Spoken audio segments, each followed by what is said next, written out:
So we were just in the ad break there. What are we going to talk about? The 20s. Lots to get too carried away. But Cian Prendergast's little brother is playing 10 for Ireland in the under 20s. Let's get carried away. Let's get carried away. His little big brother. Yeah, he's 6'4". 6'4", yeah. A 6'4", 10. Yeah, it's very... Sonny Bill Williams was tweeting about him. Now, World Rugby were calling him Sonny Bill Williams, which is a little bit of pressure, I would say, from World Rugby. It's amazing. That's our job, World Rugby. It's amazing, really, that we often debate. We saw incredible games in the senior games over the weekend, lots of attack and great excitement. But sometimes we have periods in the game where it's bland and it's kicking and it's defence and it's been a real challenge in the professional era. Defensive coaches, very important part of the game if you're a player and if you're a coach. But the way the game has gone, you do a 20s game. Dave and myself were there Friday night doing the commentary for Virgin, and it's excitement. It's not overthinking it. It's trying to play what's in front of you. Obviously, you have a structure and stuff, and that was a great game. Some of the tries, the Welsh backs were outstanding. Louis Hennessy, it's a pity he's not Irish. He's with Bath, incredible player, 13 for Wales. Some really good backs. Ireland were under a lot of pressure early on in that game. I was blown away how big they were. Second rows, Diarmuid Mangan, Conor O'Tierney, and then the back row, McNabney, Ruan Quinn, Brian Gleeson. These guys are bigger monsters, than you. Yeah, way bigger. Yeah, and incredibly fit and strong and athletic. But there was plenty of kind of mistakes in the game by both sides. And worryingly enough, Ireland ended up in 15-14 at half time. It could have been more to Wales, but great response in the second half. But some really exciting, big players in that side. And it was a great game to be at. Hugh Cooney at 13, great footwork. James Nicholson, he went on to the wing, scored 2 tries. So great win for them, and some really strong physical players coming through from the 20s. It's Sam Prendergast is the brother who plays at 10, isn't that right? Oh, Sam, yeah, Sam Prendergast, yeah. Another Kildare. I just want to briefly point this out. So there's him, and there's Osborne, and there's Jimmy O'Brien. At some stage in the next couple of years, and of course Joey Carberry. At some stage in the next couple of years, Kildare are going to have the entire backline for the Ireland rugby team. And meanwhile, the Gaelic football team are like, come on, lads. Could some of the younger Osborne brothers just decide to pick Gaelic football and we'd all be happy? And Paul O'Connell's nephew off the bench, Evan O'Connell, or his nephew. He came off the bench. Frankie Sheehan had 2 nephews on off the team. The bench. Yeah, right. Danny Sheehan and Jacob Sheehan. So yeah, it's... What's a good barometer of success, though? Like, how many of the 20s do you want to see coming through? Obviously, you want to see as many as possible coming through, but how many would you expect to see coming through to the senior setup? When you look back on the teams who've won Grand Slams or gone deep in World Cups, it's always 4 or 5 who are coming through that. Yeah, and now it's not every year that you get 4 or 5, but... We've all, at this level, sometimes you say physically, are they kind of ready for the step up, you know? And there's some of these guys are physically could play now. The number 8, Brian Gleeson, honestly, he's still under 19s. Like, he's where's he from? Massive. He's from Tipperary. Oh, right. As you're boasting about, there you go. Boasting about Kildare. He's tip man. Yeah, he's number 8 playing with Garryowen. He's only 19. Taking the dubs out of it, who'd have the best huge. sevens side? There should be a county sevens competition. Yes. And Ruan Quinn, who's played, he was the youngest ever debutant for Munster. Back against Zebra in September. He was the 7. James McNabney, the other back row. Honestly, the carries constant from all 3 of them. They were absolutely brilliant. We're not allowed on the show by our watchers and listeners to get too excited about the hype that's coming up. So let's move to the senior team just to puncture that hype. We were pretty good. We were very good. I think the start was superb. The efficiency, the accuracy, and everything they were doing. The variety, the width to where they were attacking, even though off line out scrums. Superb at the early parts again. And Wales couldn't do anything about it. Were they sluggish and slow to the blocks? Yes, they were. I think the pace and tempo that Ireland played with was really, really, really good. I think collectively they just work. They're so well organised and they know what each player is doing inside and outside in attack and defence. So very, very cohesive. The worrying part, obviously, was that period in the second half. There was always going to be a response from Wales. They were facing a humiliating loss, and they gained some pride back, which is understandable. I think the 20 minutes probably was a bit too long for Ireland to lose control of it. Their discipline, was poor. And if France are looking at it, or the other teams in the Six Nations, Scotland, they'll see some opportunities there. That kind of 20-minute period, it will be reviewed by the other nations, and you'll see some chances there. You do wonder how much of that is because Ireland naturally are defending a lead that they know is largely unassailable. The game is over. Yeah, it definitely feels over, right? It's unless Wales come out straight after half time and score 2 quick tries and they get back into the teens and there's 10, 12, 14 points in it, then you're saying next score is going to decide what's going to happen. But it never got to that point. At 27-10 when Liam Williams scored, and then they got the penalty from the restart. Really crucial moment. Andrew Porter, on Liam Williams for the try. If you look at it again, there's nothing really in it at all. There's it's supposed to be a yellow card, says Gatland. I'm like, hang on a second. Look, in fairness, if he looks at that afterwards and sees the replays, he slides along the ground. There's no swinging arm. He's a second late. The reaction from the Welsh players was way, way too much, but they were fired up at that stage. Yeah. They get the penalty from There's a fair bit of diving going on, isn't there, in rugby at the moment? Yeah, there is a little bit. Liam Williams on the Henderson one. I think the Welsh were questioning Johnny Sexton. How big a hit was it from Liam Williams?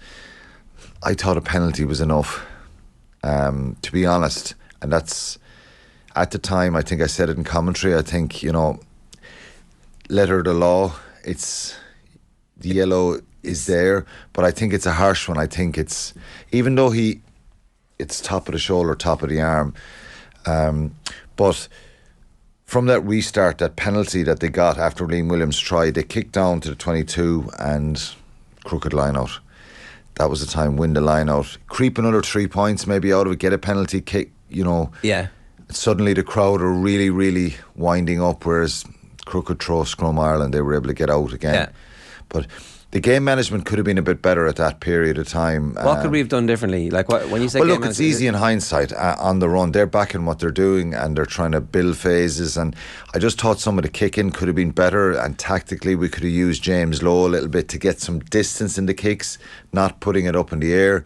But we didn't have a lot of ball. The possession was starved. So I think the possession starts completely swung around to 65-70% was now with Wales in that second half. So just when you're giving away the penalties, I think, and look, some of them were very marginal, like some of the Welsh ones in the first half, but you've got to be squeaky clean in that moment. It's easier said than done. When the pressure is on, don't make it more difficult. Try and force a mistake, let them keep battering away, and eventually they'll break down and we'll get a turnover. But I just thought a couple of them were soft. They'll know that themselves. So it's sometimes it can be really difficult, but it's a good period for Ireland as regards, checking in on the resilience, on their defensive setup, on their fitness, all that kind of stuff, mental strength. So you can take a lot out of that as well. Can we take a moment for Hugo Keenan? I mean, he's become so important in that Irish setup, and his performance was brilliant. He was just on top of everything, his high fielding, try saving at one point in the first half as well. He adds something really comforting. There's just a knowledge of calm when he's in the Irish setup, and he was impervious the weekend. Superb and so consistent, Shane. I think he's underrated. I think not by the Irish players, but I listened to Will Greenwood yesterday, who's a World Cup winner with England, and obviously if I was debating something with someone, if you were telling me about back rows, I'd back myself to say, well, I could really, really back myself there. He's a back. He's played at the top level. Will Greenwood won a lot. He thinks Hugo Keenan is the best fullback in the world at the moment, and it's, when you think about it, it's hard to argue. And he's so consistent. Rarely makes a mistake. He's running game, and he's not this just good in the air and Mr. Reliable, kicking the ball into touch and being really safe defender. His attacking game is superb. Yeah, he showed that in New Zealand. So quick. Yeah, he's really deceptively quick. The cover back when the ball was hacked through for when you think Rio Dyer and Wales are going to score here, they're going to get a present here of a try. He's just never gives up, and there's a real lesson in that. So he's superb, mentally strong, and just does the basics so well, but then excels as when you give him any sort of space. He's a brilliant rugby player and rarely makes a bad decision.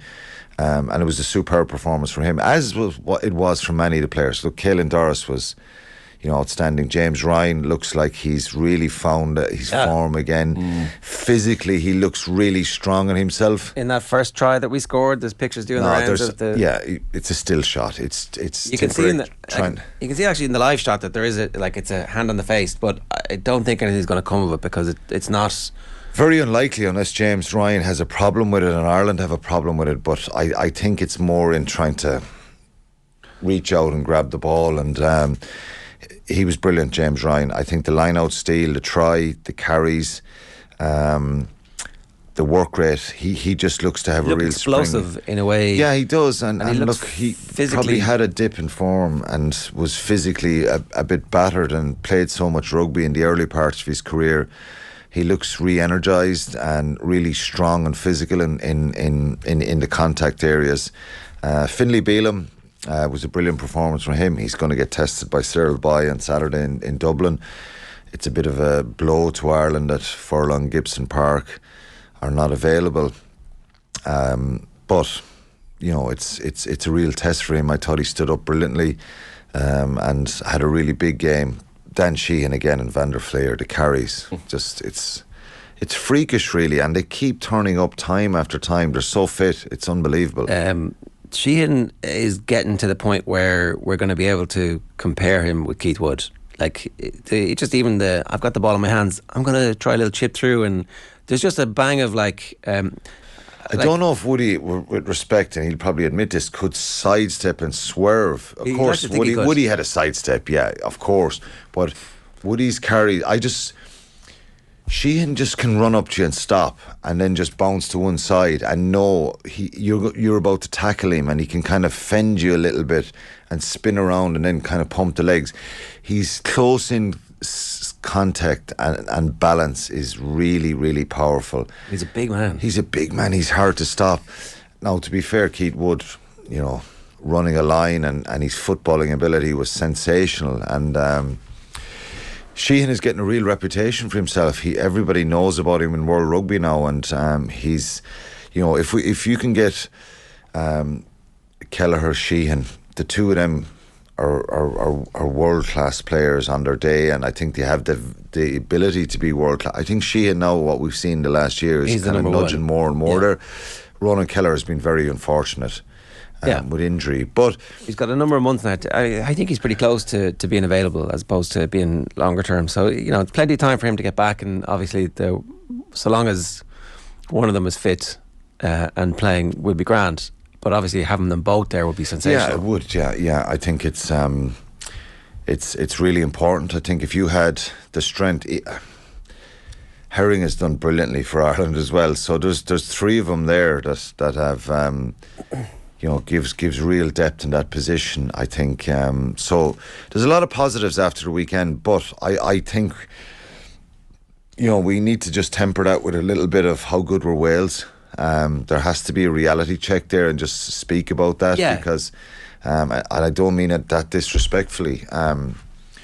Ireland just can't get carried away now, you know what I mean? And I don't think they will. I think we've laboured on the point of 2019 a lot. I think they know that it can change very, very quickly. This is better. It's better. It's a good start. But look, if you get carried away and we all think they're great, they're a very good side. They've proven themselves that they deserve to be spoken this way, mainly because of New Zealand and November, and winning probably not with their best performances in November.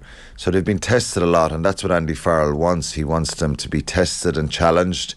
But what we saw again at the weekend was really good. Let's talk briefly about Italy before we get to France. The narrative around Italy was that they should have a relegation playoff with Georgia every year because they're so bad, it's an abomination. They're conceding 50 points every game. The games aren't competitive.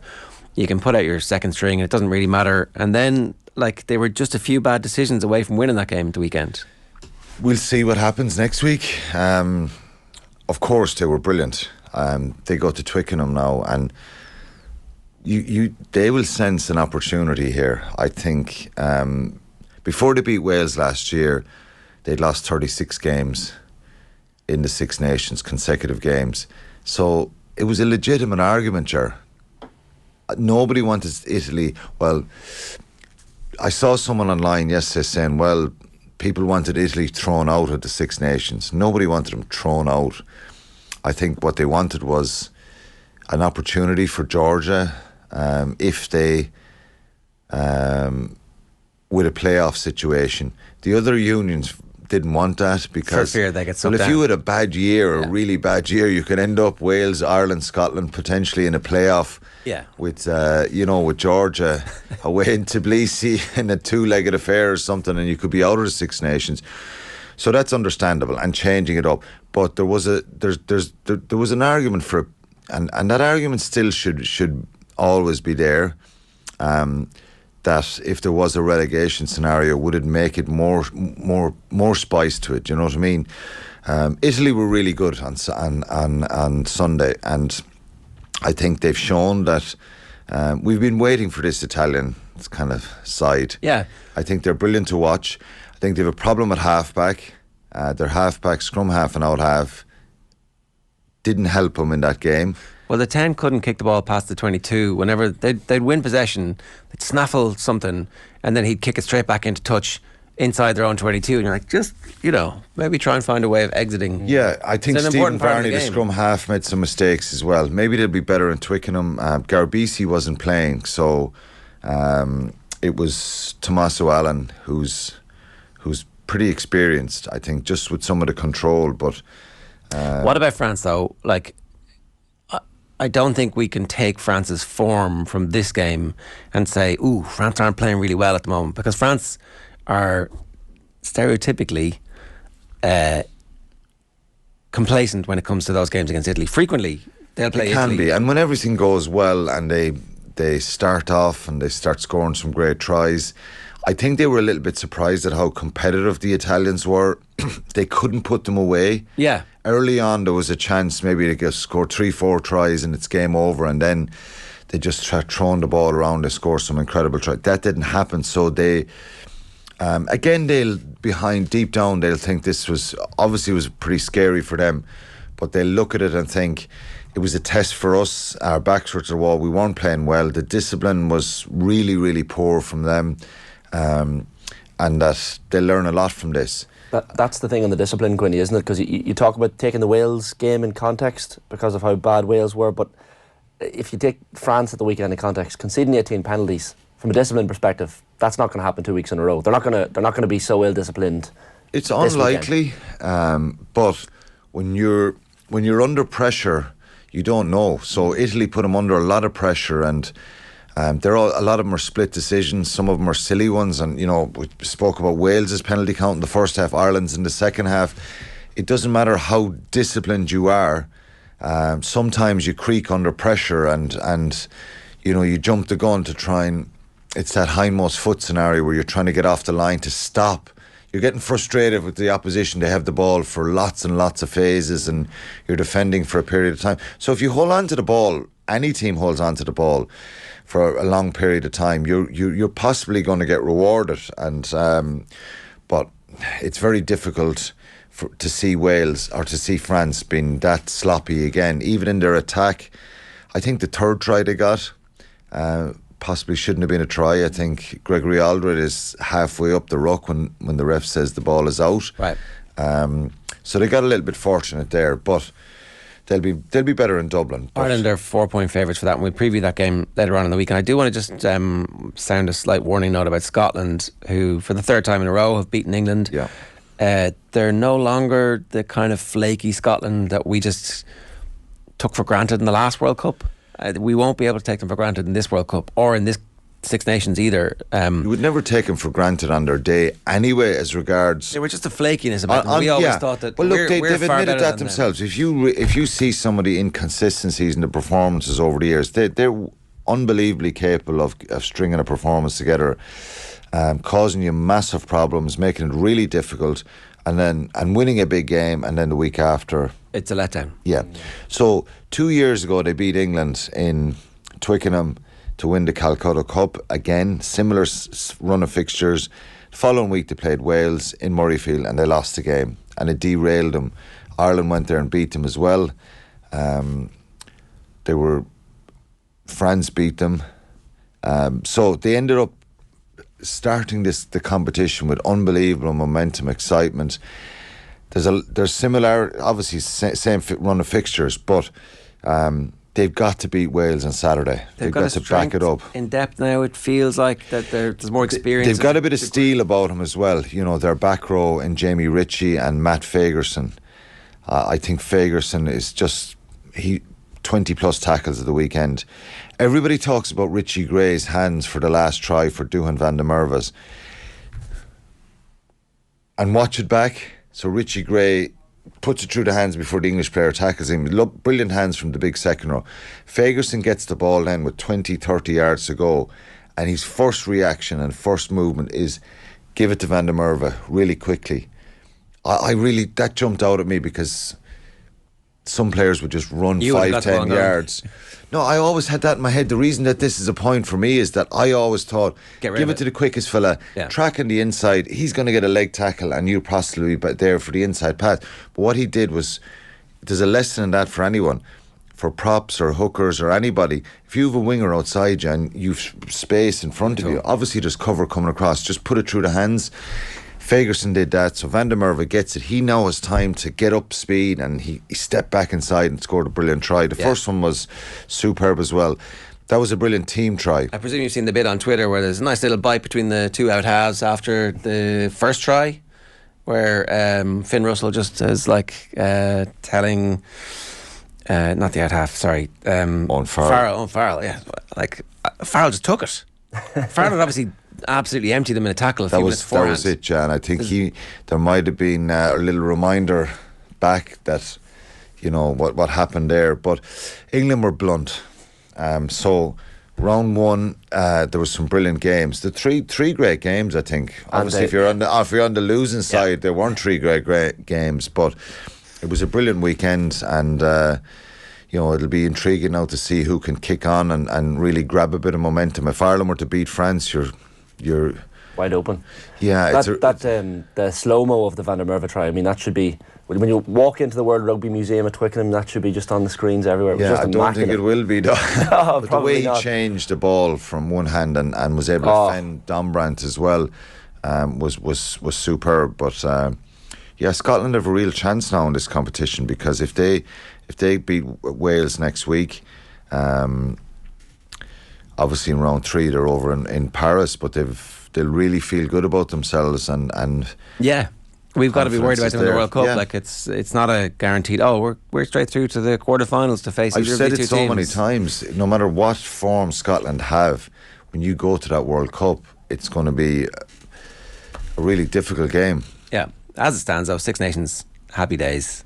Yeah, it's a really good start. Stick Prendergast in at 10 if Johnny Sexton's injured, that's all. Why not? Let's just see. Right, Quinny, good stuff. Thanks a million. Thanks.